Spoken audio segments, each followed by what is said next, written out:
ശബരിമലയിൽ വിഷുദിനത്തിൽ 1,00,000-ഓളം ഭക്തർ ദർശനം നടത്തി. ഇന്നും സന്നിധാനത്ത് തിരക്ക് തുടരുന്നുണ്ട്. ഇനി 3 ദിവസങ്ങൾ കൂടിയാണ് മേടമാസ പൂജയ്ക്കായി നട തുറക്കുക. 18-ാം തീയതി രാത്രി 10-ന് പൂജകൾ പൂർത്തിയാക്കി നട അടയ്ക്കും.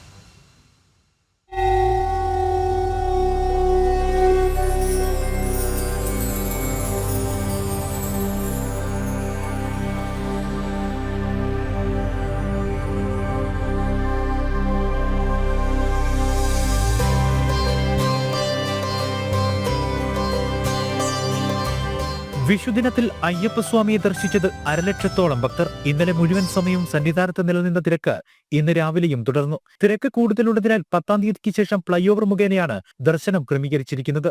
രാവിലെ നടപ്പന്തലും ഫ്ലൈ ഓവറും ഭക്തജനങ്ങളാൽ തിങ്ങി നിറഞ്ഞു.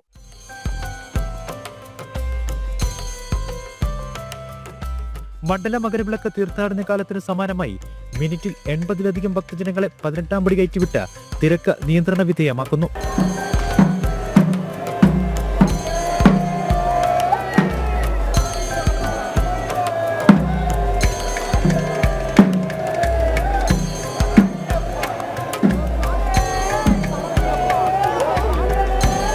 അന്നദാന മണ്ഡപത്തിന് മുൻവശം, മാളികപ്പുറത്തിന് സമീപം, അരവണ കൗണ്ടറിന് മുൻഭാഗം, മരാമത്ത് ഓഫീസിന് മുൻഭാഗം എന്നിവിടങ്ങളിലെല്ലാം ദർശനം കഴിഞ്ഞ് വിശ്രമിക്കുന്ന ഭക്തജനങ്ങളുടെ വലിയ തിരക്കുണ്ട്. 10-ാം തീയതി വരെ മലയാളികളായിരുന്നു ദർശനത്തിന് കൂടുതലായി എത്തിയതെങ്കിൽ കഴിഞ്ഞ 5 ദിവസങ്ങളായി അയൽ സംസ്ഥാന ഭക്തജനങ്ങളും കൂടുതലായി എത്തുന്നു.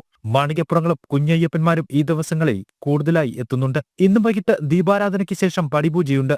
രാത്രി 9:50-ന് ഹരിവരാസനം പാടി നടയടയ്ക്കും. മേടമാസ പൂജകൾക്കായി ഇനി 3 ദിവസങ്ങൾ കൂടിയാണ് നട തുറക്കുക.